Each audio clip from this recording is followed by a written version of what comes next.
ધવલભાઈ ગઈ વખત નો એક પ્રશ્ન છે. એક સેકન્ડ, હું તૈયાર થઈ જાઉં. એક સેકન્ડ.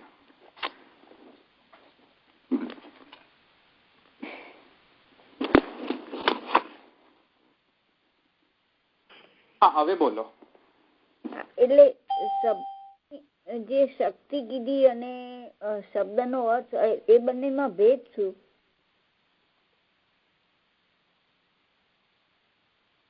એટલે મેં તમને લિંગમાં તમને સમજાવ્યું હતું. લિંગ એટલે ચિહ્ન એવું ખ્યાલમાં છે.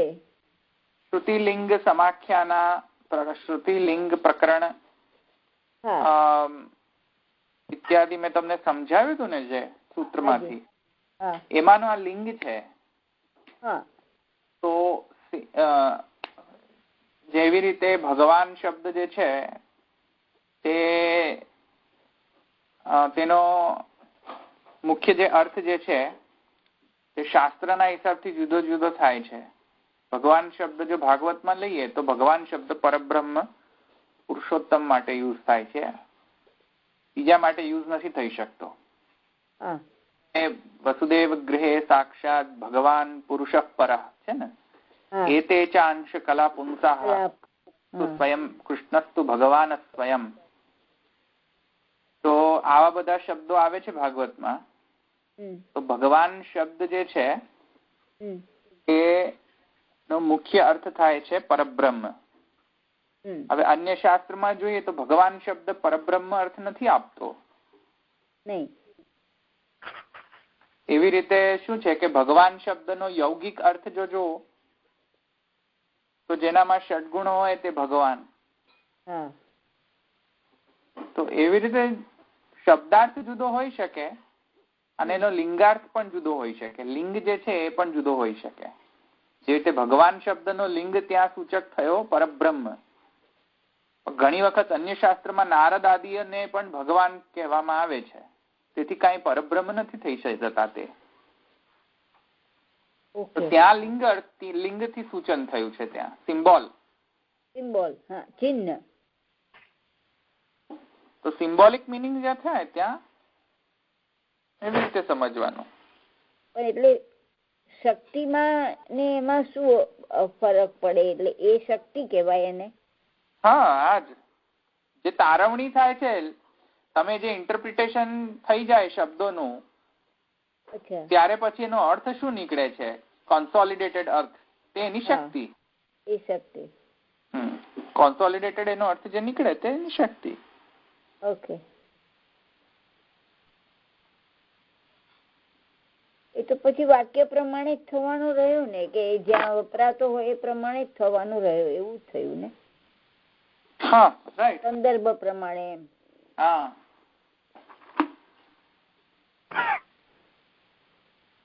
તો આપણે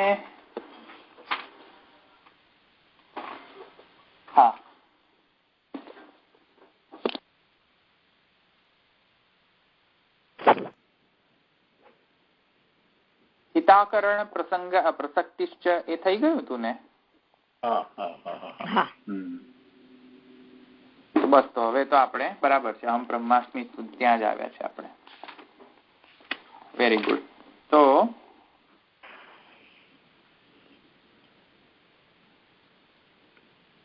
અહમ બ્રહ્માસ્મિ ઇતિ અતએવ સર્વભાવશ્રુતે, ત્યાંથી આપણે શરૂ કરવાનું છે, રાઈટ? હવે જુઓ, જે સિદ્ધાંત પક્ષ જે છે એ ઘણા બધા તે સિદ્ધાંત પક્ષે આર્ગ્યુમેન્ટ્સ આપ્યા માયાવાદના અગેન્સ્ટ. તો જે માયાવાદના અગેન્સ્ટ જેટલા પણ અત્યાર સુધીના આર્ગ્યુમેન્ટ થાય એમાંનો એડિશનલ આર્ગ્યુમેન્ટ છે. અને આ જે છે એક બહુ પેટેન્ટેડ એમનો છે માયાવાદીઓનો, અને તેથી એ સિદ્ધાંત પક્ષ પણ એને ક્લિયર કરે છે. તો પેટેન્ટેડ એમની આર્ગ્યુમેન્ટ એ છે, અહમ બ્રહ્માસ્મિ, ત્યાં જ્યાં શ્રુતિમાં આવે છે વાક્ય, શ્રુતિ વાક્ય અહમ બ્રહ્માસ્મિ, જે મુખ્ય વાક્ય જે લોકો ક્લેમ કરે છે કે આ મુખ્ય વાક્ય છે, તો તેના કારણે એનો અર્થ, એક મિનિટ, બહુ ડિસ્ટર્બન્સ આવે છે આઈ થિંક. તેના કારણે શું થાય છે કે જીવ સ્વયમેવ બ્રહ્મ છે એવો અર્થની તારવણી તે લોકો કરે છે. અને તેના કારણે તે લોકો એટલે કે વિપ્લવવાદીઓ એટલે કે માયાવાદીઓ, તેના કારણે તેઓ જીવ બ્રહ્મવાદને સપોર્ટ કરે છે, જીવ બ્રહ્મવાદી બને છે તેના કારણે. હવે અહમ બ્રહ્માસ્મિ શબ્દ જે વાક્ય છે, મહાવાક્ય જે લોકો ક્લેમ કરે છે કે આ મહાવાક્ય છે અહમ બ્રહ્માસ્મિ, તેના પર આ સિદ્ધાંત પક્ષીના ઇન્ટરપ્રિટેશન છે કે પહેલામાં પહેલું તો અહમ બ્રહ્માસ્મિ થી એવું કદાપી સિદ્ધ થતું નથી કે તે જીવ અને બ્રહ્મ વચ્ચે આત્યંતિક અભેદનું સૂચન થાય, એવું કોઈ પણ એ વાક્યનું ઇન્ટરપ્રિટેશન એવો નથી. કેમ એ હવે એનું જસ્ટિફિકેશન આપે છે જીવ બ્રહ્મવાદના અગેન્સ્ટ. કહે છે અહમ બ્રહ્માસ્મિ ઇતિ અતએવ સર્વભાવશ્રુતેઃ તજ્ઞાનશ્ચ તસ્ય સાર્વજ્ય લિંગમ તસ્ય હિ સગુણો ભગશબ્દવાચ્યાનમન્યતરઃ સચેત જીવે સમાયાતિ તત્કૃપયા તસ્યેવાસ્યાપી મહાત્મ્યમ ભવતિ. આ ભાષ્યથી લઈ રહ્યો છો. ભાષ્ય છે પેલું જે તજ જ્ઞાનમ છે એ જ આપણા વાળું તદ વત્તા જ્ઞાનમ એવું થયું ને. હા, તો અહમ બ્રહ્માસ્મિ ઇતિ અતએવ સર્વભાવશ્રુતેઃ તજ્ઞાનશ્ચ તસ્ય સાર્વજ્ય લિંગમ તસ્ય હિ સગુણો ભગશબ્દવાચ્યાનમન્યતરઃ સચેત જીવે સમાયાતિ તત્કૃપયા તસ્યેવાસ્યાપી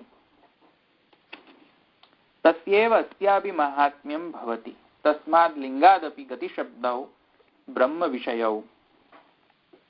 એ કહે છે હવે જો સર્વભાવ શ્રુતિ શું છે એ પેલા સમજવું પડે, નહીં તો આ નહીં સમજમાં આવે. સર્વભાવ શ્રુતિ શું છે કે ત્યાં સર્વભાવ શ્રુતિનો અર્થ, સર્વભાવ શ્રુતિ એ કહે છે બેઝિકલી બૃહદારણ્યક ઉપનિષદનો છે આ સર્વભાવ શ્રુતિ. આ બૃહદારણ્યક ઉપનિષદમાં એવું સ્ટેટમેન્ટ છે અહમ બ્રહ્માસ્મિ શબ્દ જે છે સોરી વાક્ય જે છે એ વાક્ય પછી જુઓ શું કહે છે કે અહમ બ્રહ્માસ્મિ પછી કહે છે તદ્યો યો દેવાનામ પ્રત્યબુધ્યત તથર્ષિણામ તથા મનુષ્યાણામ ઇત્યાદિ ય એવં વેદાહમ બ્રહ્માસ્મિ ઇતિ સ ઇદમ સર્વમ ભવતિ. ત્યાં બૃહદારણ્યક ઉપનિષદમાં એવું કહે છે. શું કહે છે જુઓ, સમજો કે બ્રહ્મને તો એવું અહમ જાગ્યો કે હું બ્રહ્મ છું. સમજમાં આવ્યું? કારણ કે બ્રહ્મ જયારે પ્રથમતયા જયારે જાગરણ થાય બ્રહ્મનો, ત્યારે પ્રથમતયા જે છે પેલાનો અહમ એક્ટિવેટ થાય બ્રહ્મનો. કોઈ પણ આપણા કેસમાં પણ જોઈ લો, તમે જયારે જાગ્રત અવસ્થામાં આવો સુષુપ્તામાંથી જાગ્રત અવસ્થામાં આવો ત્યારે પ્રથમ જે એક્ટિવેટ થાય મોડ્યુલ આપણામાં તે શું છે? અહમ, હું. તે પહેલા એક્ટિવેટ થાય. સમજમાં આવ્યું ને? હું વગર તો હું પિતા, હું પુત્ર, હું આ એ બધા તો કોઈ દિવસ આવવાના નથી. પહેલા હું નો તો જાગરણ થવો જોઈએ ને. પહેલા હું નો અવેરનેસ જાગૃત થાય પહેલા કે I am there. Any awareness first of all આપણામાં આવે, એક્ટિવેટ થાય. પછી આઈ એમ ધેર એ એક્ટિવેટ થઈ જાય પછી આઈ એમ હસબન્ડ ઓર આઈ એમ વાઇફ એ બધાની પછી બધી ઉપાધિઓ પછી આવે. એના પછી એ બધા વિશેષ જે છે અહમના જુદા જુદા રૂપો જે છે એના પછી એક્ટિવેટ થાય. તો પહેલો જે વસ્તુ પ્રથમ જે એક્ટિવેટ થાય એ અહમની એક્ટિવેશન થાય. તો એ પણ બ્રહ્મને થયો કે હું બ્રહ્મ છું તેવું એનું અહમ જાગૃત થયો. સમજમાં આવ્યું ને? એ અહમના જાગરણ પછી તેણે સૃષ્ટિ રચના કરી, કેમ કે એને ખ્યાલ આવ્યો કે હું સર્વસમર્થ છું. અને તેથી હું સર્વસમર્થ છું હોવાના કારણે તેણે સૃષ્ટિ રચના કરી. એ સૃષ્ટિ રચનામાં જે 1 by 1 દેવ ઇત્યાદિ રચના થઈ, તેમને પણ અહીંયા જો તદ્યો યો દેવાનામ પ્રતિબુધ્યત, એ બધા દેવોને પણ એવી અવેરનેસ જાગૃત થઈ, કેમ કે તેઓ અંશ છે એના જ, એ બ્રહ્મના જ અંશ છે. કેમ કે બ્રહ્મમાંથી સર્વ જે સૃષ્ટિ જે છે પ્રકટ થઈ, તેમાં જે દેવો જે છે ઇત્યાદિ મનુષ્ય ઇત્યાદિ ગમે તે જે પણ સૃષ્ટિમાં જે પ્રકટ થયું તેમાં દેવોને પણ એવો ભાસ થયો કે હું બ્રહ્મ છું, હું સર્વ સમર્થ છું, હું સર્વ ભાવાત્મક છું. હવે એનો એક્ઝામ્પલ જુઓ. મેં તમને વામદેવનો એક્ઝામ્પલ આપ્યો હતો કે અહમ મનુર અહમ અભવત, અહમ સૂર્યો અભવત. એક્ઝામ્પલ મેં તમને કહ્યું હતું કે તદાદેશ, આત્માદેશ અને અહંકારાદેશ.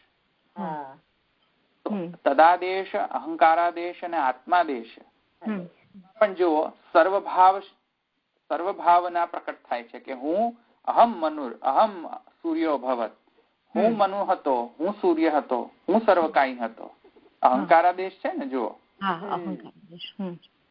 પણ ખરેખરમાં એ હું હતો કે બ્રહ્મ હતો? બ્રહ્મ હતો. બ્રહ્મ હતો ને. પણ એ જે અદ્વૈતની સ્ફૂર્તિ થઈ વામદેવને, બ્રહ્માદ્વૈતની જે સ્ફૂર્તિમાં જે એમણે કહ્યું કે અહમ સૂર્યો અહમ મનુર અહમ સૂર્યો ભવત, એ જે વામદેવે કહ્યું એ કઈ સ્થિતિમાં કહ્યું? બ્રહ્માદ્વૈતના સ્થિતિમાં. અને તેના કારણે એમનો જે અહમ જે છે એ બ્રહ્મના અહમ સાથે મળી ગયો. એમણે પોતાનો અહમ વિસ્તારિત કર્યો. સમજવાય ને? જ્યારે કોઈનો અહમ વિસ્તરણ થાય ને ત્યારે પછી એની ફિલિંગ આવે. એક વાત સમજો કે તમારો જે અહમ જે છે એ તમારા પુત્ર પુત્રાદિક પર હોય છે. અહમનો જે છે એ રેન્જ જે છે એ અહમની રેન્જ જો તમે બહુ જ અત્યંત ગાઢ હો ને મિત્ર, તો અહમની રેન્જ એ મિત્ર પર પણ જતી હોય છે. જુઓ, સોમદત્ત તો મારો આત્મા છે એવું કહે ને, આત્મા થોડી છે એવું કહીએ છીએ આપણે.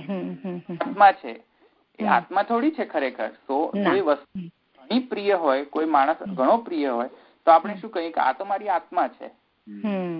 આત્મા છે એટલે તમે અહમ નું એક્સટેન્શન કર્યો. Extended your aham to your મિત્ર. તમે અને મિત્ર બંને એક જ અહમ માં આવો છો.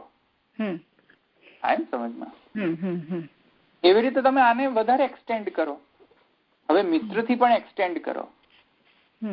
એક્સટેન્ડ કરીને ફેમિલીમાં એક્સટેન્ડ કરો. કોઈને ફેમિલી નો અહમ હોય કે હું કોણ, હું પટેલ, એવો અહમ હોય ને, શાહ, અમે શાહ, તો એ અહમ થઈ ગયો ને. જુઓ, એવી રીતે જો કમ્યુનિટી ની પણ એક્સટેન્ડ કરો. હું કોણ? હું ભારતીય, ભારતી. સમજમાં? હવે એને પણ વધારે એક્સટેન્ડ કરો. હું કોણ? હું મનુષ્ય, અહમ છે. સમજમાં? એટલે એને પણ એક્સટેન્ડ કરો ત્યારે વામદેવ વત થશે તમને કે હું કોણ? અહમ સૂર્યો અહમ મનુર અહમ અભવત, અહમ સૂર્યો અભવત, હું બ્રહ્મ છું. કારણ કે હવે તો જયારે તમે એક્સટેન્ડ કરતા કરતા કરતા એટલી અવસ્થામાં પહોંચી જશો ને કે બ્રહ્મની અવસ્થામાં પહોંચી જશો. સર્વમ ખલ્વિદમ બ્રહ્મ જે છે એ જ હું છું. હવે એનો મતલબ એવો નથી કે હું જ ખાલી છું. સમજમાં આવ્યું ને? બધું જ છે. બધા બીજા કાંઈ પણ છે મારાથી બીજા અતિરિક્ત જે છે તે પણ બ્રહ્મ છે. એનો મતલબ સમજમાં આવ્યો ને? અહમનો એક્સટેન્શન કેવી રીતે થાય? અહમનો એક્સટેન્શન તમે જોઈ શકો છો કે પોતાની ફેમિલીની અંદર પણ એવું એક્સટેન્શન થાય છે. અહમનો એક્સટેન્શન વિશ્વ સુધી પણ થાય છે, અહમનો એક્સટેન્શન કમ્યુનિટીમાં પણ થાય છે, અહમનો એક્સટેન્શન ઘણી બધી રેન્જમાં થાય છે. એ એક્સટેન્શન થતો થતો જો બ્રહ્મ સુધી જતો રહે એક્સટેન્શન, એટલો બધો અનુભૂતિ કરે બ્રહ્માદ્વૈત સુધીની. તમે ફેમિલીથી અદ્વૈત અનુભૂત કરો છો, તમે મિત્રનાથી અદ્વૈત અનુભૂતિ કરો છો, એકદમ ગાઢ હોય મિત્ર તો. તમે પોતાની પુત્ર પુત્રાદિકથી અદ્વૈત ફિલિંગ રાખો છો. એવી રીતે જો બ્રહ્મથી અદ્વૈત ફિલિંગ રાખો તો તમને વામદેવવત થાય. સમજમાં આવ્યું? વામદેવ મુનિ હતા. તો વામદેવની જે સ્ફૂર્તિ હતી બ્રહ્માદ્વૈતની, એવી રીતે તમને પણ એ ફિલિંગ આવશે, જેને આપણે અહંકારાદેશ કહીએ છીએ. અહમ મનુર અહમ સૂર્યો ભવ. ખરેખરમાં એ સૂર્ય નથી બન્યા, કે ખરેખર એ મનુ નહોતા. સમજવાય ને? પણ આ તો કેવી વાત છે કે સોમદત્ત તો મારો આત્મા છે. સમજમાં આવી ગયું ને? થોડી આત્મા છે, આત્મા તો આની અંદર છે. બહાર કેવી રીતે નીકળી ગઈ આત્મા? એવી રીતે અહમ મનુર અહમ સૂર્યો ભવત નો મતલબ છે કે કઈ વામદેવ નતા સૂર્ય બની ગયા, કે વામદેવ નતા કઈ મનુ બની ગયા. વામદેવ ને બ્રહ્મ થી એટલો બધો અદ્વૈત ફિલિંગ સ્ટ્રોંગ છે અહમ ના રીતે. અહમ નો એટલો બધો અદ્વૈત ફિલિંગ છે એમનો, તેથી અહંકાર. એવી રીતે જો તમે એ તો અહીંયા એ સર્વભાવ શ્રુતિ આ કહે છે, સમજમાં ને? જયારે તમે બ્રહ્મ થી અદ્વૈત ફિલિંગ અદ્વૈતાનુભૂતિ કરો, બ્રહ્મથી તમારો અહમ એક્સટેન્ડ થાય, બ્રહ્મ સુધી એક્સટેન્ડ થાય. જે રીતે તમારો અહમ વિશ્વ સુધી એક્સટેન્ડ થતો હોય છે એટલે બ્રહ્મ સુધી પણ જો એક્સટેન્ડ થાય તમારો અહમ, તો તમને સર્વભાવ શ્રુતિમાં જે કહેલું છે તેવી ફિલિંગ આવે. સર્વભાવ શ્રુતિ કે હું બધું કાંઈ છું. જેવી રીતે વામદેવને એવી ફિલિંગ આવી કે હું બધું કાંઈ થયો છું, તેવી જ રીતે તમને પણ થાય જો અહંકારાદે જો બ્રહ્માદ્વૈત થાય તો. સમજમાં આવ્યું ને અનુભૂતિ? એને સર્વભાવ શ્રુતિ કહેવાય. સમજમાં આવ્યું? સર્વભાવ શ્રુતિ. સર્વભાવ શ્રુતિ એટલે કે પહેલા બ્રહ્મને અનુભૂતિ થઈ કે હું છું, પછી બ્રહ્મને ખબર પડી કે હું તો સર્વ સમર્થ છું. Let me create the universe, let me create the world. Universe create કર્યા મલ્ટિપલ. એ યુનિવર્સમાં જે ક્રિએટેડ જે છે, બધી ક્રિએશન જે છે, એનામાં પણ એવો અહમ ઇન્સ્ટિલ કર્યો કે જેથી કરીને જો એ અહમને એક્ટિવેટ કરવામાં આવે બ્રહ્મથી, બ્રહ્માદ્વૈતથી, તો એ અહમ કેન એક્સટેન્ડ ટિલ બ્રહ્મન. અને જયારે એક્સટેન્ડ થાય બ્રહ્મ સુધી એ અહમ, હું સેલ્ફ અવેરનેસ, સમજમાં આવ્યું? તો હું એટલે self awareness, by the way. અહમ એટલે સેલ્ફ અવેરનેસ. અહમ એટલે પેલો પ્રાઉડ વાળો ફિલિંગ નહીં. અહમ is equal to self awareness. That is the English translation. Proud નહીં. અહમ ડઝન્ટ મીન પ્રાઉડ હિયર. તો સેલ્ફ અવેરનેસ જો તમારી એટલી બધી અવેરનેસ જો બ્રહ્મ સુધીની સેલ્ફ અવેરનેસ એક્સટેન્ડ થાય, તો એનો મતલબ છે કે જે બ્રહ્મમાં સર્વભાવના આવી, સર્વભવન સામર્થ્ય આવ્યું, તેવું જ હવે જીવમાં પણ આવશે. ઇન્હેરિટન્સમાં એને સર્વભાવ શ્રુતિ કહે. તે કહે છે જુઓ, તદ્યો યો દેવાનામ પ્રત્યબુદ્ધ્યત તથર્ષિણામ તથા મનુષ્યાણામ ય એવં વેદાહમ બ્રહ્માસ્મિતિ અહમ બ્રહ્માસ્મિતિ. ત્યારે એને જયારે બ્રહ્મને તો ખુદ ખબર પડવી જોઈએ ને કે હું બ્રહ્મ છું. બ્રહ્મને ખબર પડી કે હું બ્રહ્મ છું, ત્યારે બ્રહ્મે પોતાનામાંથી સૃષ્ટિ પ્રકટ કરી. એ સૃષ્ટિની અંદર જે પ્રકટ થયા એમને પણ એમ ફિલિંગ થઈ કે અહમ બ્રહ્માસ્મિ, હું સર્વ કાંઈ છું, હું બ્રહ્મ છું. આ સમજમાં આવ્યું આટલું? હવે એમાં જો શું પૂર્વ પક્ષીનો સ્ટેન્ડ છે, હવે એ સમજો. સર્વભાવ શ્રુતિ સમજી ગયા હોય તો પૂર્વ પક્ષીનો સ્ટેન્ડ છે કે જો અહીંયા અહમ બ્રહ્માસ્મિ યો દેવાનામ પ્રત્યબુદ્ધ્યત, ક્યાં ગયું, ભૂલી ગયો, તથર્ષિણામ મનુષ્યાણામ ચ ય એવં વેદાહમ બ્રહ્માસ્મિ ઇતિ. ત્યારે એમને ખબર પડી કે અહમ બ્રહ્માસ્મિ. તો પૂર્વ પક્ષી કહે છે કે જો અહીંયા લખ્યું તો છે કે બધા જે સૃષ્ટિયાત્મક જેટલા પણ જીવો છે તેમને એવું થયું કે હું બ્રહ્મ છું. તો અહીંયા તો જો સ્વયં જીવ બ્રહ્મ છે એવું કહી રહ્યો છે, તેથી જીવ બ્રહ્મવાદ બરાબર છે. સમજમાં આવ્યું? સિદ્ધાંત પક્ષ જો સમજો, સિદ્ધાંત પક્ષી એમ કે છે કે નહીં, તમે સમજો છો જ ખોટું. અહીંયા છે અહંકારાદેશ. અહંકારાદેશના વૃત્તિથી અહીંયા કહેવામાં આવ્યું છે કે હું બ્રહ્મ છું. અને મેં તમને સમજાવ્યું તો અહંકાર એટલે સએવ અધસ્તાત સએવ પુરસ્તાત સાત ઇત્યાદિ જે મેં તમને શ્રુતિ સમજાવી હતી. તો સિદ્ધાંત પક્ષી કહે છે કે જો જીવ બ્રહ્મવાદનો હેતુ હોત તો શ્રુતિની અંદર એક વાત સમજો, પહેલા બ્રહ્મનો વર્ણન અને પછી જીવનો વર્ણન એમ જુદો જુદો વર્ણન ન કરત, જો જીવ બ્રહ્મવાદ જ અભિપ્રેત હોત તો. બરાબર. જીવ બ્રહ્મવાદ અભિપ્રેત એનો મતલબ કે જીવ અને બ્રહ્મ એક જ છે. જો એક જ હોય તો બે વાર કેમ બોલો છો? પહેલા બ્રહ્મે કહ્યું, પછી દેવે કહ્યું, દેવોએ કહ્યું, પછી મનુષ્યોએ કહ્યું, આવું કેવું?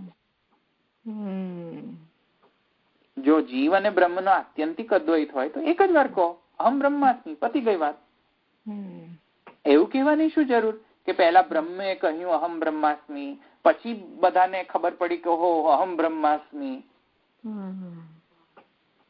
તો જુદું જુદું વર્ણન કરવાની શી આવશ્યકતા? પહેલું બ્રહ્મનું વર્ણન પછી જીવનું વર્ણન એમ કરવાની શી આવશ્યકતા?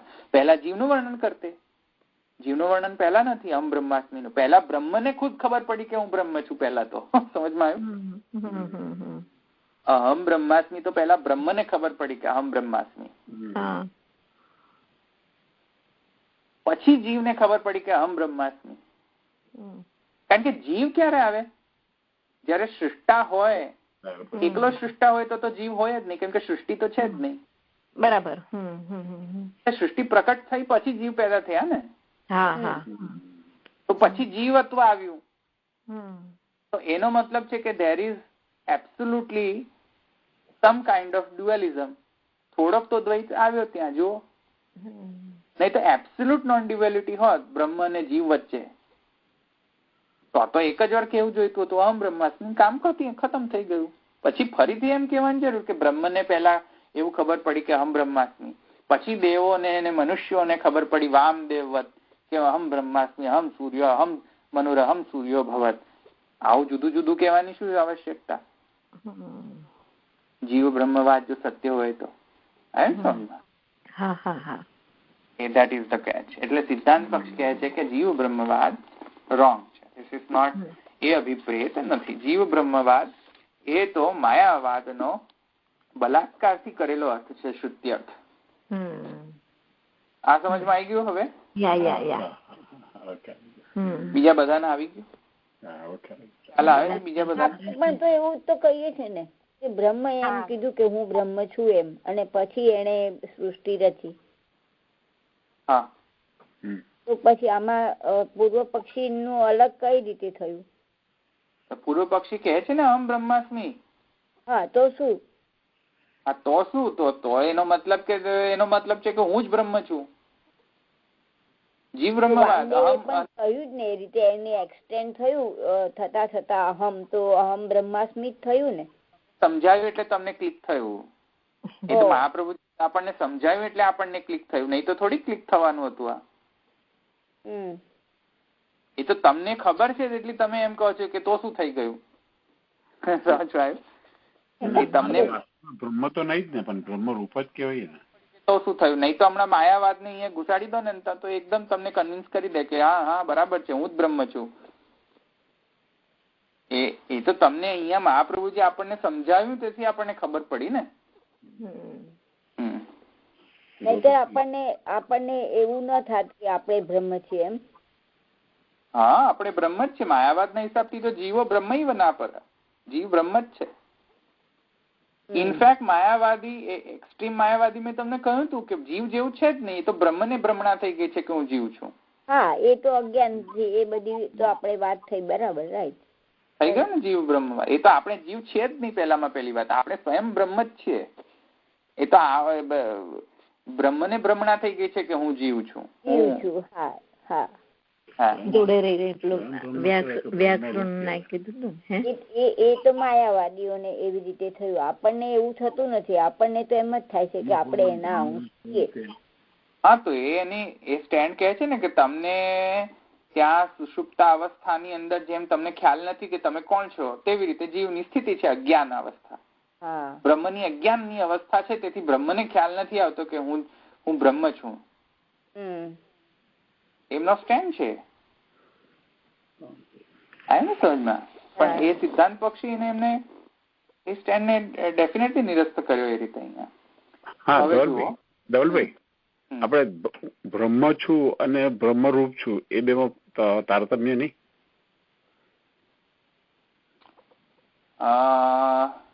કારણ કે હું બ્રહ્મ છું, જો બધા જ જીવ બ્રહ્મ છું બ્રહ્મરૂપ માને તો બ્રહ્મ એટલા બધા તો ન જ હોય ને. નહીં, તો એ તો માયાવાદી કહે છે ને. હા, એટલે આપણે જે બ્રહ્મરૂપ કઈ એવું જ કેવું જોઈએ કે હું બ્રહ્મ છું તો આપણે ન જ કહી શકીએ ને. ના, સમજો વાત ને. માયાવાદીનું એક્સપ્લેનેશન શું છે? આ જુદા જુદા આટલા બધા જે જીવો ઇન્ડિપેન્ડન્ટ જીવો જે છે બધા એક સાથે બ્રહ્મ કઈ રીતે હોઈ શકે? હોઈ શકે. હા, બરોબર છે. એક્સપ્લેનેશન સાંભળો તમે, માયાવાદનો જસ્ટિફિકેશન સાંભળો. માયાવાદ તો એમ કહે છે કે જુદા જુદા જીવો છે જ નહીં પહેલામાં એક્ઝિસ્ટન્સમાં, જુદું કઈ છે જ નહીં, બધા એક જ છે. જેવી રીતે ચંદ્રમાની નીચે ચારણી મૂકી દો અને ચારણીમાં ઘણા બધા ચંદ્રમા દેખાય છે નદી પાણીની અંદર, એવી રીતે ઘણા અનેક જીવો દેખાય છે. એકચ્યુઅલીમાં અનેક નથી, એક જ છે. બરોબર છે. અને પદ્માબેન એક જ છો, બે જુદા છો જ નહીં. એ તો તમને અજ્ઞાન છે કે તમે જુદા છો. તમને જો જ્ઞાન પ્રાપ્ત થઈ જાય તો પેલો વામદેવ જે અહમ મનુરહમ સૂર્ય અભવત થઈ જાય તમને. સમજમાં આવ્યું? ના, એટલે એ તો હું સમજી ગયો કે એ તો શાંકર મતાનુસાર છે કે હું અહમ બ્રહ્માસ્મી. પણ હું જે મારો જે મનનો પ્રશ્ન એ છે કે હું બ્રહ્મ છું. મહાપ્રભુજીના મત અનુસાર હું બ્રહ્મ છું કેવું જોઈએ કે હું બ્રહ્મરૂપ છું એવું કેવું જોઈએ? ઉપાદાન કારણ તયા હું બ્રહ્મ છું કહી શકાય. શ્રુતિ સ્વયં ઉપાદાન કરવા કહી શકાય. ઓકે, કહેવામાં કોઈ વાંધો નથી. શ્રુતિ કહે છે, આપણે ક્યાં નહીં કહી શકીએ. શ્રુતિ કહે છે અહમ બ્રહ્માસ્મી. તો દેવાનામ જો તમે શ્રુતિ શું કહે છે? યો દેવાનામ પ્રત્યબુદ્ધ્યત તથર્ષિણામ તથા મનુષ્યાણામ યએવમ વેદાહમ બ્રહ્માસ્મી અહમ બ્રહ્માસ્મી. તો તમે કહી શકો છો હું બ્રહ્મ છું, પણ કયા કન્ટેક્સ્ટમાં હું બ્રહ્મ છું? ઉપાદાન કારણ. હા, બસ એ થવું જોઈએ. હા, અંશ તરીકે હું બ્રહ્મ છું. સોનું ને ઘરેણું, તો ઘરેણું ના કહી શકે કે હું સોનું છું. હા, એટલે એ તાદાત્મ્ય રીતે કહી શકાય. બરાબર છે કે એ સોનું છે. દુનિયાનું બધું સોનું લાવીએ ત્યારે આપણે કહીએ કે સોનું છે? ના. ઘરે એક સોનાની કોઈ પણ વસ્તુ તમે આપે તો તમે શું કહો? મેં સોનું આપ્યું ગિફ્ટમાં, એવું કહો છો કે નહીં?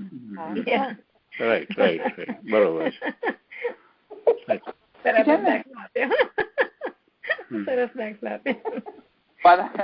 પ્રદાન કારણ તે તો સાચી જ વાત છે ને કે મેં સોનું આપ્યું ગિફ્ટમાં. એ ક્લેરિફાય થયું છે. સાચી વાત. હા, તો એવી રીતે તમે એમ કહી શકો છો. તમે એટલો બધો એકદમ અહમ બ્રહ્માસ્મી. સોનાની ભાવના નથી કેતા આપણે એમ, અને દાસ ની ભાવના રહેતી હોય તો દાસોહમ કહો, નો પ્રોબ્લેમ. બરાબર. એટલે વ્યવહારમાં આપણે એવું બોલતા નથી કે બ્રહ્મરૂપ છે, એવું નથી બોલતા.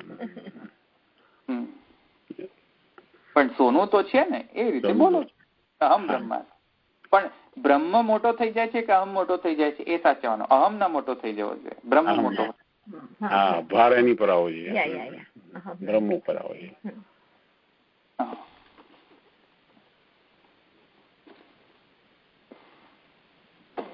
તો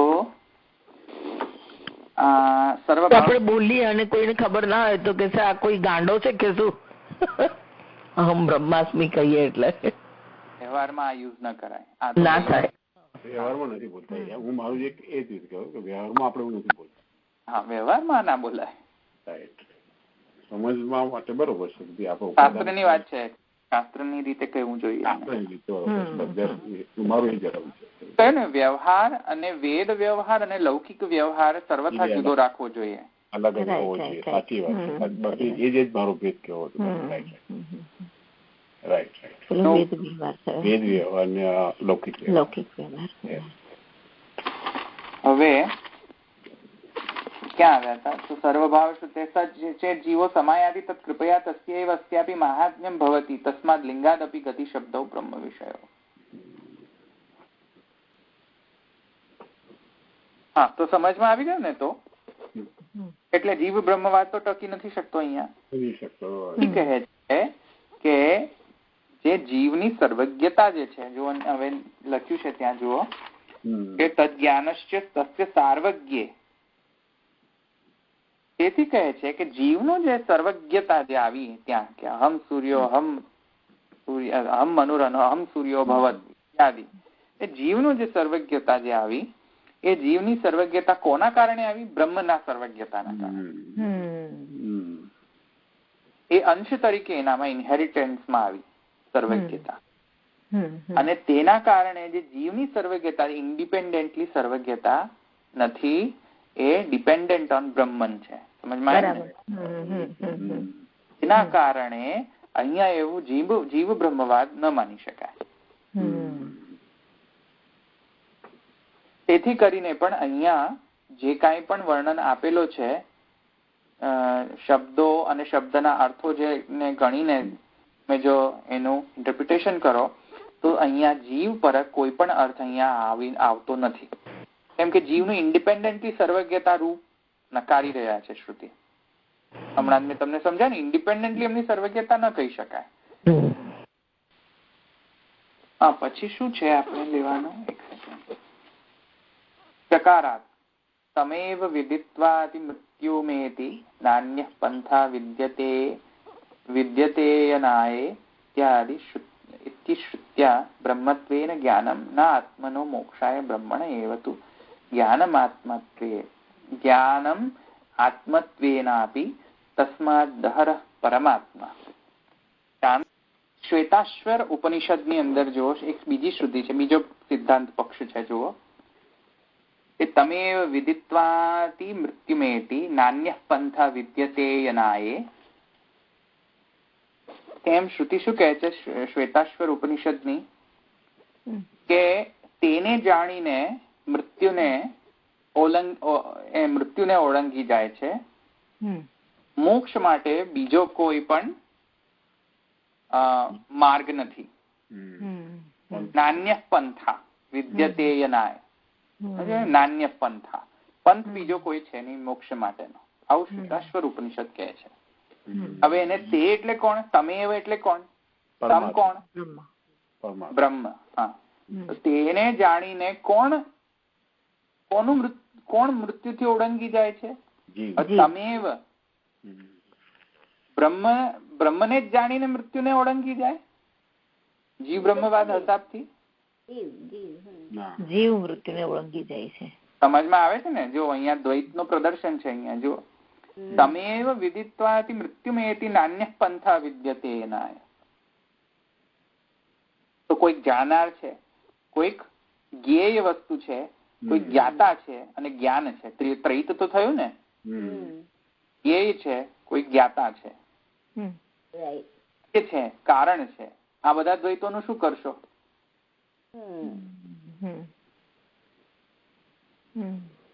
આવ્યું ને?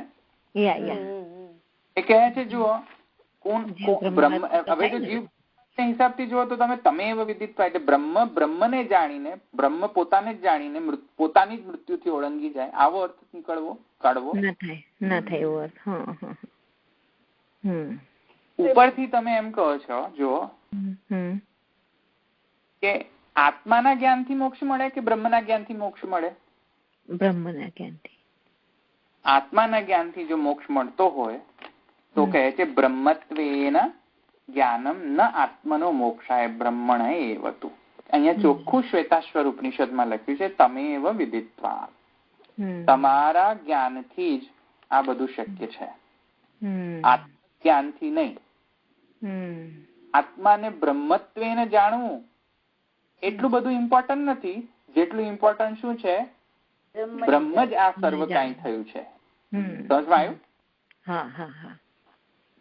એટલે અહમ બ્રહ્માસ્મી એટલો બધો ઇમ્પોર્ટન્ટ એસ્પેક્ટ નથી મોક્ષ માટે, પણ ઇમ્પોર્ટન્ટ એસ્પેક્ટ શું છે? સર્વમ ખલ્વિદમ બ્રહ્મ એસ્પેક્ટ છે. આવ્યું ને સમજમાં? અહમ બ્રહ્માસ્મી ઠીક છે, તત્વમસી ઠીક છે, મહાપ્રભુજી કહે છે સર્વમ ખલ્વિદમ બ્રહ્મ તમને ખબર પડે છે? આવ્યું ને સમજમાં? આત્મજ્ઞાનથી મોક્ષ નથી મળતો, બ્રહ્મ જ્ઞાનથી મોક્ષ મળે. તમારી જાતને બ્રહ્મ ગણો, good, very good, but it is not excellent. ત્યાંનું શું? જડનું શું? બીજા ચૈતન્યનું શું? બીજા જીવોનું શું? એને તમે બ્રહ્મ ગણશો? એમ સમજમાં? એના કરતા મહાપ્રભુજી કહે છે સર્વમ ખલ્વિદમ બ્રહ્મ. બધું કઈ બ્રહ્મ છે. જો એ ખબર પડે છે તમને, એ ખબર પડતી હોય તો એ મોક્ષ નો સાધન બને છે. અહમ બ્રહ્માસ્મિ વાળાને ખબર તો પડે ને કે બધા બ્રહ્મ છે. પડે ને નહીં પડે. જો ને માયાવાદી થી ક્યાં પકડ પડે છે? જડ તો બ્રહ્મરૂપ નથી માયાવાદના હિસાબથી. જડ ક્યાં બ્રહ્મરૂપ છે એમનામાં? અને પેલું પણ ક્લિયર થાય છે ને કે અહમ બ્રહ્માસ્મિ એટલે બીજા માટે નહીં, પોતાનું. સર્વમ ખલુ ઇદમ બ્રહ્મ કહો તો બધું જ આવી ગયું. પછી સર્વમ ખલુ ઇદમ બ્રહ્મ તો એ લોકો માને છે, તો પછી સર્વમાં તો જડ આવી જ ગયું ને. તો એ તો એમની વ્યાખ્યા સાંભળો તો તમને ખબર પડે કે સર્વમ ખલુ ઇદમ બ્રહ્મ ની શું વ્યાખ્યા કરે છે. એ લોકો તો એવું કહે છે કે હા એ બરાબર છે ને, એ લિટરલી ને નહીં લેવાનું સર્વમ ખલુ ઇદમ બ્રહ્મ. એને કઈ અભિધાવૃત્તિ થી નહીં લઈ લેવાનું સર્વમ ખલુ ઇદમ બ્રહ્મ. સર્વમ ખલુ ઇદમ બ્રહ્મ એટલે બ્રહ્મ જે છે અધિષ્ઠાન છે, અને જે કઈ પણ જે છે બધું એ બ્રહ્મરૂપી અધિષ્ઠાન થી આ બધું પ્રકટ થયું છે. જેવી રીતે સાપ જે છે અધિષ્ઠાન છે, દોરડું અધિષ્ઠાન છે ને સાપ વિવર્ત છે, તો અધિષ્ઠાન વગર તો સાપ રૂપ વિવર્ત ક્યાંથી પેદા થાય? એવી રીતે બ્રહ્મ વગર તો ક્યાંથી વિવર્ત પેદા થવાનો? તો તેથી સર્વમ ખલુ ઇદમ બ્રહ્મ. એવું કે છે. હા, તો હવે બોલો તમે શું કરશો હવે? એટલે આખું એમને જુદી જ રીતે લીધું છે સર્વમ. હા, તો માધવાચાર્યજી સર્વમ ખલુ ઇદમ બ્રહ્મ માં એમને બહુ ચૂક આવે, છતાં પણ એ કહે છે કે નહીં સર્વમ ખલુ ઇદમ બ્રહ્મ નો મતલબ એ કરે, અહમ બ્રહ્માસ્મિ નો મતલબ માધવાચાર્યજી ને જરાય ન ગમે, પણ છતાં એમને એક્સપ્લેનેશન આપવું પડે ને. એક્સપ્લેનેશન માં એમ કહે છે કે સર્વમ ખલુ ઇદમ બ્રહ્મ એને લિટરલી નહીં લેવાનું, અભિધાવૃત્તિ થી નહીં લેવાનું. સર્વમ ખલુ ઇદમ લક્ષણાથી એનો અર્થ કરો. લક્ષણાથી શું અર્થ કરો? સર્વમ ખલુ ઇદમ બ્રહ્મ એટલે કે બધું કઈ બ્રહ્મ થી કંટ્રોલ થાય છે એમ કરો. અહમ બ્રહ્માસ્મિ એટલે કે હું બ્રહ્મ છે એવું નહીં ગણો લિટરલી, પણ હું બ્રહ્મ છે એનો મતલબ કે બ્રહ્મ મારો રાજા છે, મને કંટ્રોલ કરનારો કોણ છે? બ્રહ્મ. એવું ગણો. લક્ષણા છે અહીંયા અર્થ. જો શ્રુતિનો અભિધાવૃત્તિથી અર્થ નથી કર્યો. અને તેથી મહાપ્રભુજી કહે છે લક્ષણાનો ઉપયોગ તમે ક્યારેય નહીં કરો અનલેસ કે શ્રુતિ સ્વયં લક્ષણાનો ઉપયોગ કરતી હોય. બરાબર. મહાપ્રભુજી કહે છે હું તો શબ્દાર્થ જ કહીશ, એનો મુખ્ય કહીશું, આ નહીં કહું હું તમને. સૌથી પહેલા સુબોધનજીમાં કહી દીધું છે કારિકા સૌથી પહેલી લક્ષણા કરશો તો તમે કેટલા પરમ્યુટેશન કોમ્બિનેશન થશે. તમે કોઈ it is as good as કે તમે કોઈ શાસ્ત્ર ને પછી ઉપયોગમાં જ ન લો, કારણ કે તમને લક્ષણા જ કરવી હોય છેલ્લે. તો તમે એક નહીં 1 મિલિયન અર્થ 1 મિલિયન અર્થ કરી શકો એક જ શાસ્ત્રનો. કરો લક્ષણા યુઝ કર્યા કરો, તમે જ્યાં ત્યાં લક્ષણાનો યુઝ કર્યા કરો. પછી એ તો દાઈનો ઘોડો રમતો જમતો છૂટતો, બસ કર્યા કરો, જે મન ભાવે તે કરો. લક્ષણા એક્ઝેક્ટલી મન ભાવે તે જ, એટલે એનો તો કઈ ફાયદો જ ના થાય ને, તો એનો ખરો મિનિંગ જ ના નીકળે. મહાપ્રભુજી કહે છે ભાઈ સાહેબ તમે લક્ષણાનો ઉપયોગ કરો તો એના કરતા ઉપયોગ જ ન કરો ને શાસ્ત્રનો. તમે તમારી જાતે જ શાસ્ત્ર નક્કી કરી દો, રહીને તમે પ્રચાર કરો ને તમે તમારા વાતનો. તમને જો શાસ્ત્રની નિષ્ઠા જ ન હોય તમને કરવાની, અને તમને બધે જ્યાં ત્યાં લક્ષણાનો જ ઉપયોગ કરવાની ઈચ્છા થતી હોય, તો તમે શાસ્ત્રને જ કેમ કન્સલ્ટ કરો છો? તમે તમારે ઇન્ડિપેન્ડન્ટલી થિયરી પ્રપોઝ કરો ને, એમાં શું વાંધો છે? એક તો શાસ્ત્રના લખાણ પ્રમાણે જવું પણ છે, ઉપરથી એ જે લખાણ જે છે એના પર તમે લક્ષણાનો મારો કરો. લક્ષણા કરો લક્ષણા. પછી હું અલંકાર વૃત્તિથી અર્થ કરું ને તમે લક્ષણાથી અર્થ કરો, પેલો કોઈ કાવ્યની વૃત્તિથી અર્થ કરે, બધા જ પોતાની જાતને અર્થ કર્યા જ કરે, તો ક્યાં પાર ક્યાં આવશે? કોઈ એક અર્થ તો થવો જોઈએ ને. પેલો કહે છે નહીં હું તો અલંકાર શાસ્ત્રથી હું તો આના બધાનો અર્થ, અલંકાર વાપરો તો ઘણા બધા અર્થ થાય, ન્યુમરસ અર્થ થાય. Is this the way to interpret? કોઈ શાસ્ત્રને આવી રીતે ઇન્ટરપ્રિટ કરાય? પેલો કહે છે હું કાવ્યના રીતે ઇન્ટરપ્રિટ કરીશ, પેલો કહે છે કે હું લક્ષણાથી ઇન્ટરપ્રિટ કરીશ, પેલો કહે છે કે હું આનીથી ઇન્ટરપ્રિટ કરીશ. એ ભાઈ સાહેબ તમે આવી રીતે તો કોઈ શાસ્ત્રનું ઇન્ટરપ્રિટેશન થાય?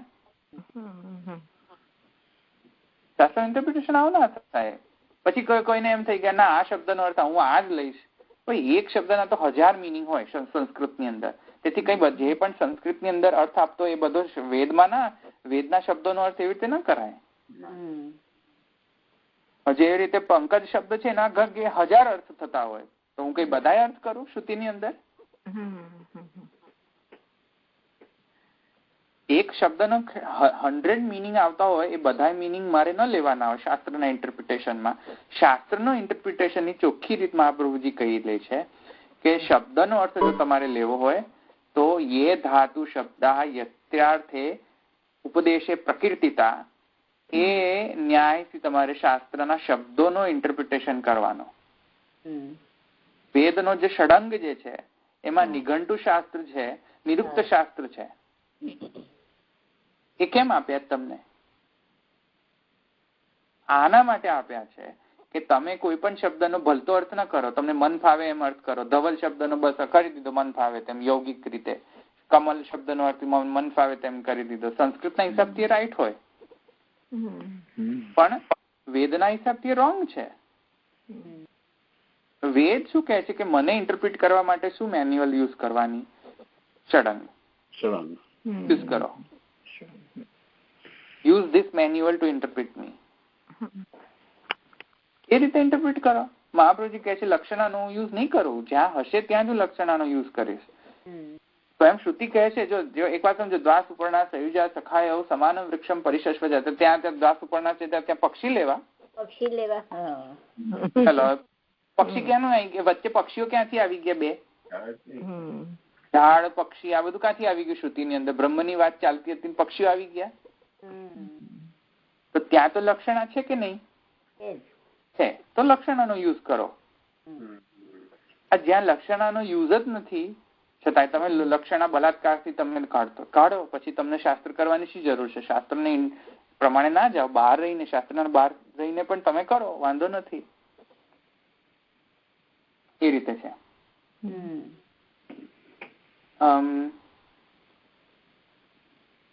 તેથી કહે છે કે અહમ બ્રહ્માસ્મિ નો અર્થ જે આવી રીતે સમજવો જોઈએ. કેમ કે આત્મજ્ઞાનથી મોક્ષ નથી મળતો. આત્માને બ્રહ્મ સમજવાથી તો એટલો એ મોક્ષ નથી મળતો. મોક્ષ ક્યાંથી મળે છે? સર્વમ ખલવિદમ બ્રહ્મ જો જ્ઞાન થતું હોય તમને મળે છે. સમજમાં આવ્યું ને? અહમ બ્રહ્માસ્મિ જે છે એમાં અહંકારાદેશ તો આવ્યો જ ને. તોય પણ અહમ હું અને બ્રહ્મ એની તો દ્વૈત આવી કે નહીં પાછી? અહંકારાદેશ હું અને બ્રહ્મ એમ બે તો સ્ફુરણ થયું કે નહીં? જુઓ, અહમ બ્રહ્મ. અચ્છા, એટલી બધી બ્રહ્માદ્વૈતની ફિલિંગ આવતી હોય તો અહમ અને બ્રહ્મ બે શબ્દનો ઉપયોગ જ ન કરવો જોઈતો હતો. સમજમાં આવ્યું શું કઉ છું? એટલું બધું તમને બ્રહ્મ સાથેનો તાદાત્મ્યની અનુભૂતિ થતી હોય ને તમે અહમ શબ્દ યુઝ જ ન કરી શકો. કેમ કે તમને અહમની સ્ફૂર્તિ જ ન હોવી જોઈએ તે વખતે.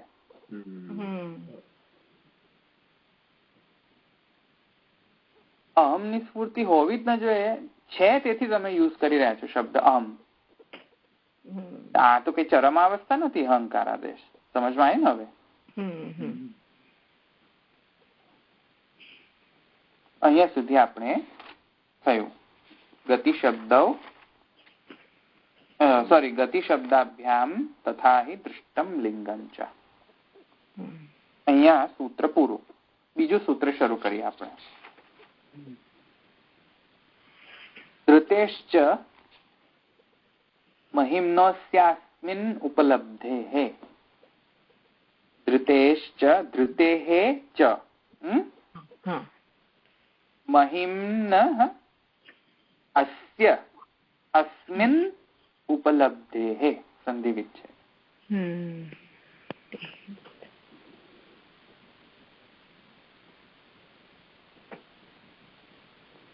મહિમ્નઃ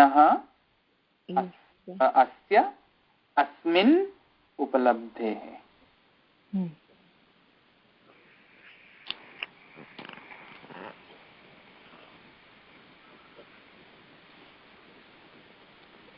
ધૃતેઃ ચ ધૃતેશ્ચ.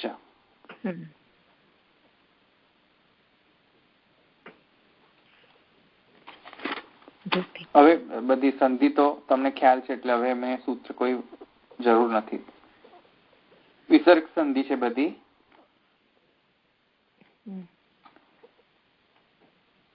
જો એનો અર્થ શું છે? ધૃતે હે ચ, ધારણ કરવું ધૃતે. ધારણ કરવું એને ધૃતે કહેવાય. ધારણ કરવાના કારણે. ચ કેમ મૂક્યો છે? ચ એટલા માટે મૂક્યો છે કેમ કે આગળના સાથે એની સંગતિ કરવાની છે. આગળની નહીં, સોરી, પાછળની, સોરી, હા, પહેલાની. પહેલો જે સૂત્ર છે ને, જે ગતિ શબ્દાભ્યામ તથા દૃષ્ટમ લિંગમ ચ. હવે બીજો પેલો જે ચકાર, એનામાં જે ચકાર હતો એનો તો મેં તમને સમજાવ્યો. ચકાર હમણાં જ મેં સમજાયું ને તમને. ચકારાત તમેવ વિદિત્વાતિ મુક્તિમેતિ નાન્ય પંથા વિદ્યતે. એના ચકારાત જે છે એ ચકાર ત્યાં એના માટે છે. હવે જે ચકાર આવે છે ને ધૃતેશ્ચ, આગળના માટેનો અનુસંધાનમાં છે, તેથી યુઝ કર્યો છે. એન્ડ, ઇંગ્લિશમાં એને એન્ડ કહેવાય. એન્ડ ઉપરથી વધારે એને રીઝનિંગ આપે છે કે જીવ બ્રહ્મવાદ ખોટો છે. એમાં રીઝન એક વન મોર રીઝન આપે છે. સમજવા આવ્યું ને? તેથી ચકાર. જો તેથી કહે છે ધૃતેશ્ચ, એ ધારણ કરવાનો એનો ધર્મ છે ત્યાં વર્ણન કરેલો છે. તેથી પણ જીવ બ્રહ્મવાદ સાચો નથી. આ તો સૂત્રાત્મક વાણી છે ને એટલે આખું નહીં લખે.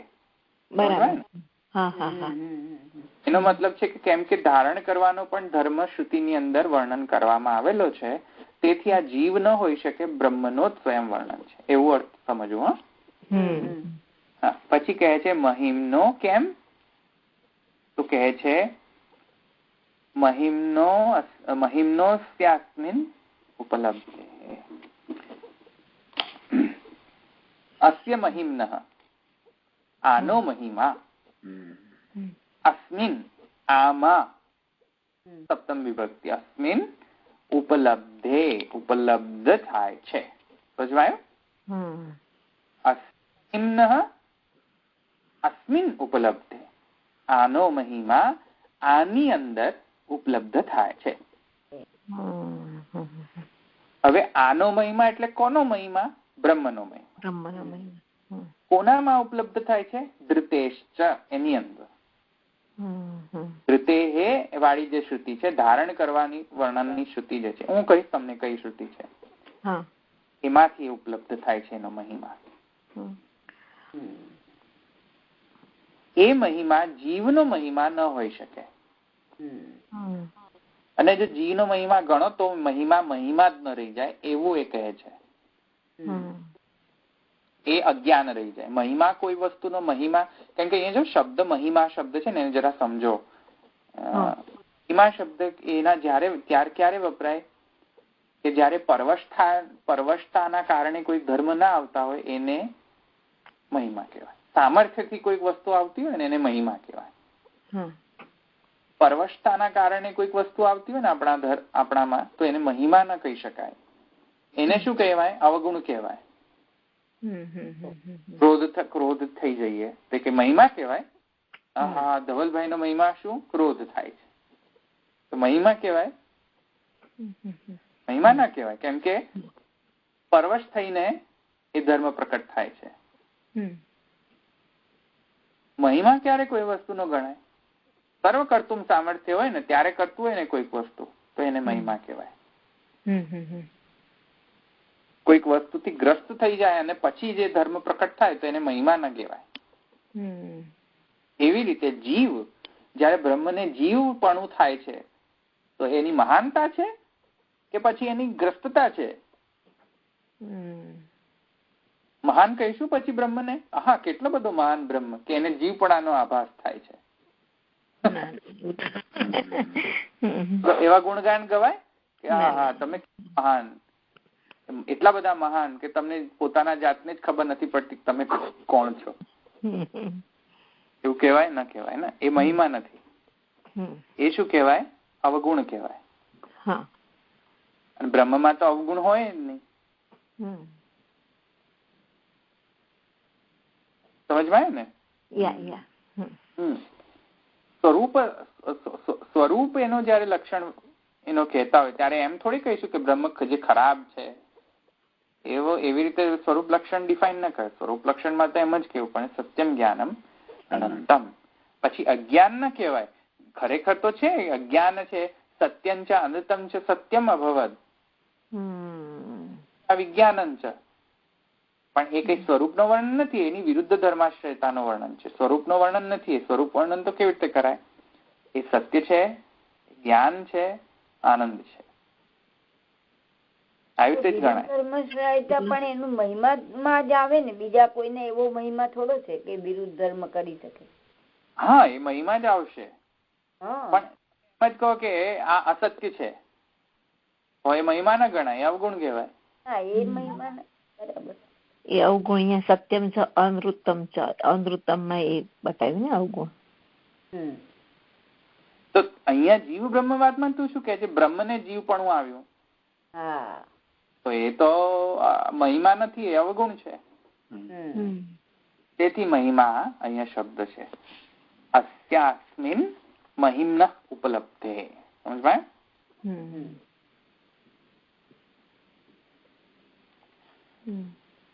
જો શ્રુતિ છે અથયાત્મા સેતુર વિદ્રુતેરેષામ લોકાનામ સંભેદાય ઇતિ.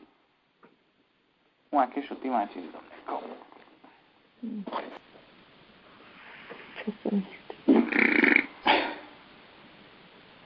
જો પેજ નંબર 406 માં જુઓ ઉપનિષદ ની અંદર,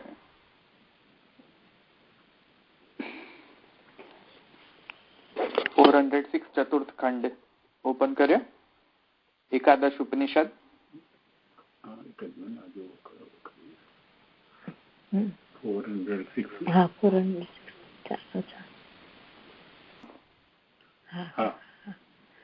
જો અથયા આત્મા સ સેતુર વિદ્રુતેરેષામ લોકાનામ સંભેદાય. મળ્યું? ઓ આઈ એમ સોરી 396 પેજ છે. નહીં, એ પીડીએફ ની અંદર છે ને 406 હતું, પણ એકચ્યુઅલ પેજ નંબર 396 છે. 396. અથયા આત્મા સ સેતુર વિદ્રુતેરેષામ લોકાનામ સંભેદાય વૈત સેતુર મહોરાત્રે તરતો ન જરા ન મૃત્યુર ન શોકો ન સુકૃતમ ન દુષ્કૃતમ સર્વે પાપમાનો તો નિવર્તન્તે અપહ પાપમા યેષ બ્રહ્મલોક. આ છે જો. તો જો એ શ્રુતિ કહે છે, જો આ છાંદોગ્ય ઉપનિષદની છે શ્રુતિ કહે છે કે જે આ જે આત્મા જે છે, અથ ય આત્મા, જે આત્મા સ સેતુર વિદ્રુતિરેષામ, એ જે છે આત્મા તે સર્વલોકનો સેતુ છે. સર્વલોકનો સેતુ જે ધારણ કરનાર છે. વિદ્રુતિરેષામ, ધારણ કરવું.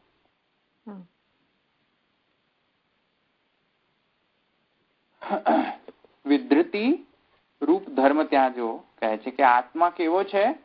સર્વલોકનો સેતુ છે. સેતુ એમાં કામ લાગે? ધારણ કરવામાં. સમજમાં? સેતુ એટલે પુલ બતાવે. હા, પુલ જ, રાઈટ. પણ અહીંયા વળી પાછી જુઓ તમે, પછી તમે એમ કહો કે અચ્છા અહીંયા સેતુ બની ગયો, એ પુલ બની ગયો. અવિધાવૃત્તિ અર્થ નથી, અહીંયા લક્ષણા છે અહીંયા અર્થ. ઓકે. ત્યાં કઈથી સેતુ આવવાનો? તો બ્રહ્મ થોડી કઈ બ્રિજ બની જાય? ક્યાં બ્રિજ બનાવવાનો? તો એ બ્રહ્મ પોતાનામાં જ બ્રિજ બનાવે. ધારણ કરનાર. હા, એનો મતલબ લક્ષણાની અંદર શું લેવાનું? ધારણ કરવું. જો એને ચોખ્ખું શ્રુતિએ સ્વયં કહેલું છે વિદ્રુતિરેષામ. એટલે આપણે તો કોઈ સવાલ જ નથી કે એને અભિધાવૃત્તિ લઈ આવે સેતુ શબ્દનો. એમ કહે છે વિદ્રુતિરેષામ, તો ધારણ કરનાર છે.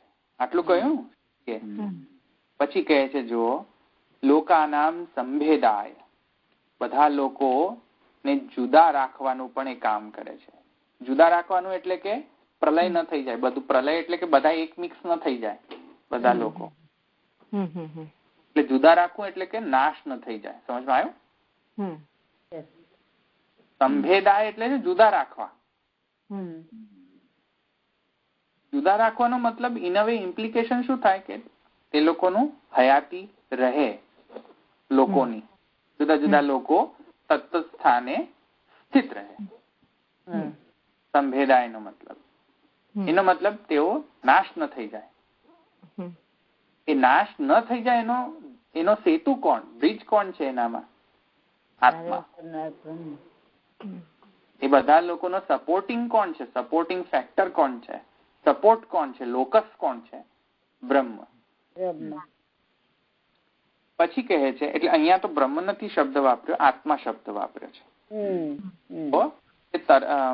અહોરાત્રે તરતો ન જરા ન મૃત્યુર ન શોકો ન સુકૃતમ ન દુષ્કૃતમ સર્વે પાપમાનો તો નિવર્તન્તે અપઃ પાપમાં યેશ બ્રહ્મલોક. એ એવો છે કે એને કોઈ જરણ એટલે કે એને કોઈ દુઃખ નથી, સુખ નથી.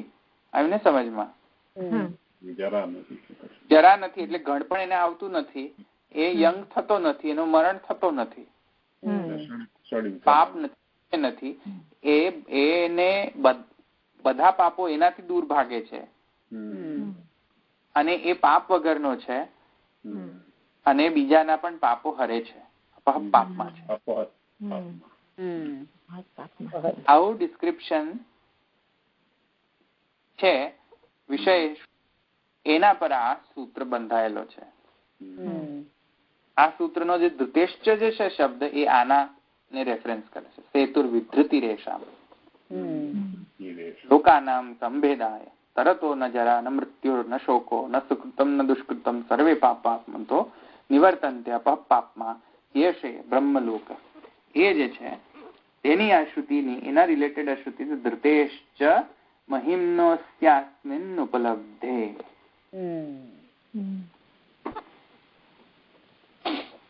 ત્યાં કહે છે સિદ્ધાંત પક્ષ જુઓ અહીંયા વિધૃતિ રેશામ ધારણ કરવાનો ધર્મ કહેવામાં આવેલો છે.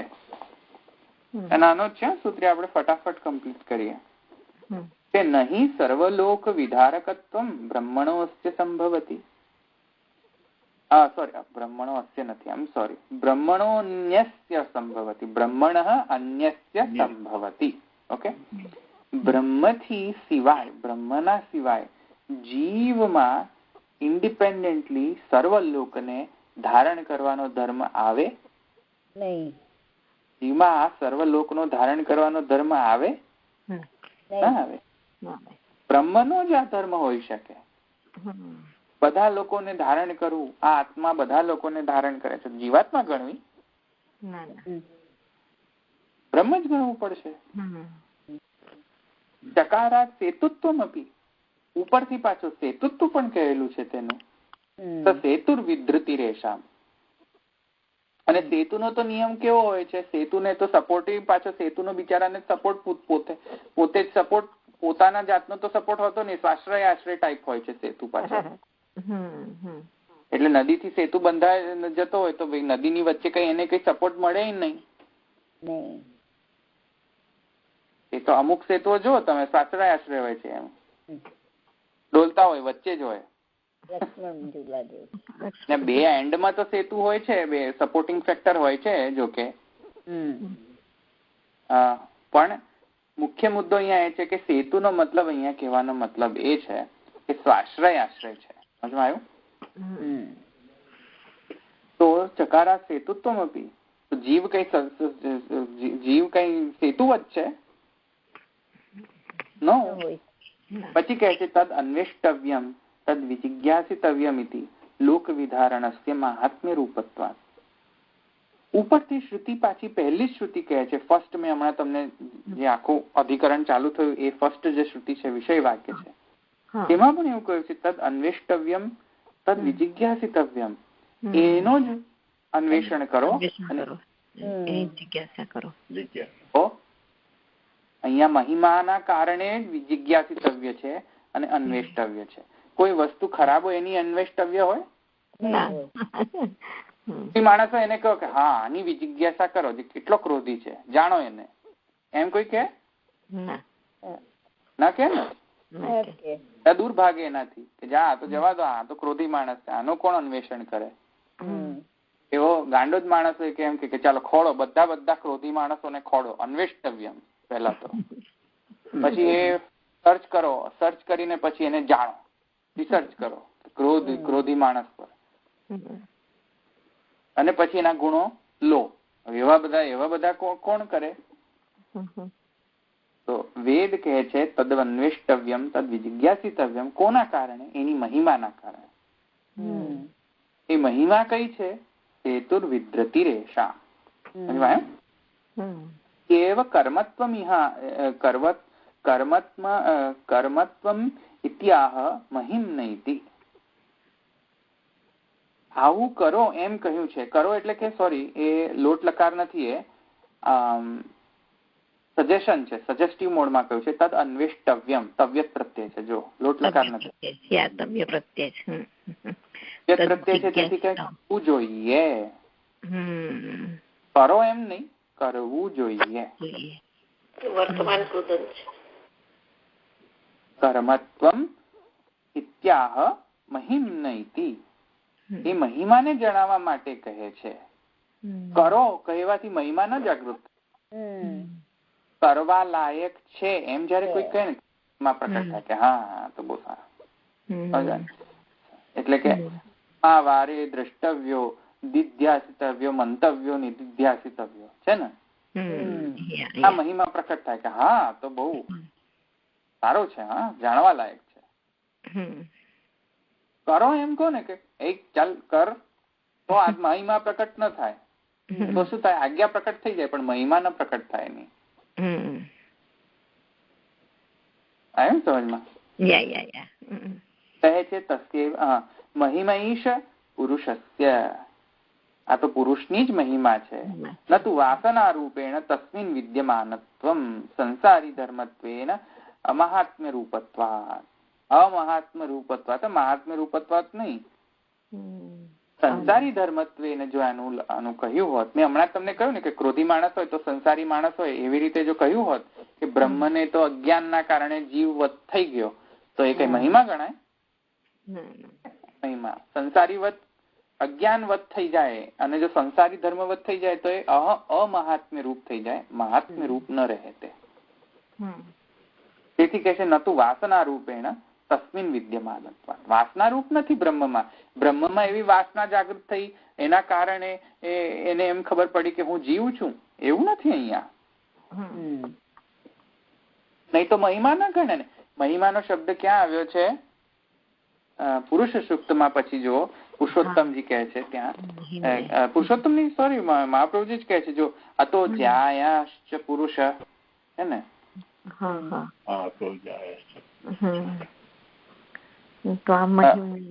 મહિમા કહે છે જો પાદોસ્ય વિશ્વભૂતાની ત્રિપાદસ્યામૃતમ દિવી, હે ને, આ મહિમા છે. આવાનત્ય મહિમા છે ને, વિશ્વભૂતાની ત્રિપાદસ્યામૃતમ દિવી. આ પુરુષ સૂક્ત ની અંદર એતાવાનસ્ય મહિમા છે ને, આ એનો મહિમા છે, આવો એનો મહિમા છે. એતાવાનસ્ય મહિમા સૂક્ત. તો આ મહિમા તો એનો ગાયો છે, વાસનાથી નથી ગાયો આ મહિમા. પુરુષ સૂક્તમાં પણ એની મહિમા રૂપથી ગાયો છે, એને સ્તુતિ કરી છે. ખરાબ રીતે સ્તુતિ નથી કરી, મહિમા ગાય, મહિમા રૂપે એને સ્તુતિ કરેલી છે.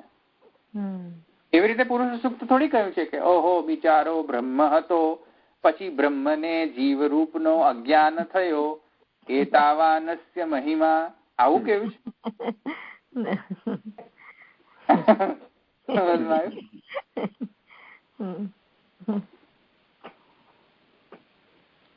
તેથી ધૃતેશ્ચ મહિમ્નોસ્ય અસ્મિન ઉપલબ્ધે.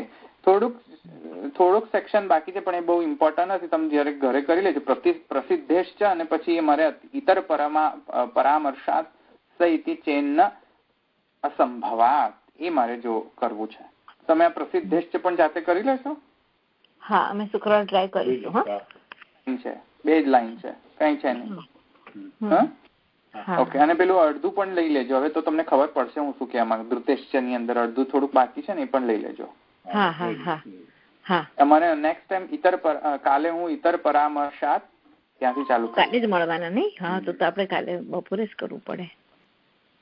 ચલો અહીં રાખીએ. દ્રઢઈના ચરણ કેરો ભરોસો, દ્રઢઈના ચરણ કેરો, શ્રી વલ્લભ નખ ચંદ્ર છટા બિના, સબ જગમાં જય તેરો ભરોસો, દ્રઢઈના ચરણ કેરો, સાધન और नहीं या कली में जासो होय निबेरो, सूर कहा कहे द्विविधा धरो, बिना मोल को चेरो भरोસો, દ્રઢઈના ચરણ કેરો.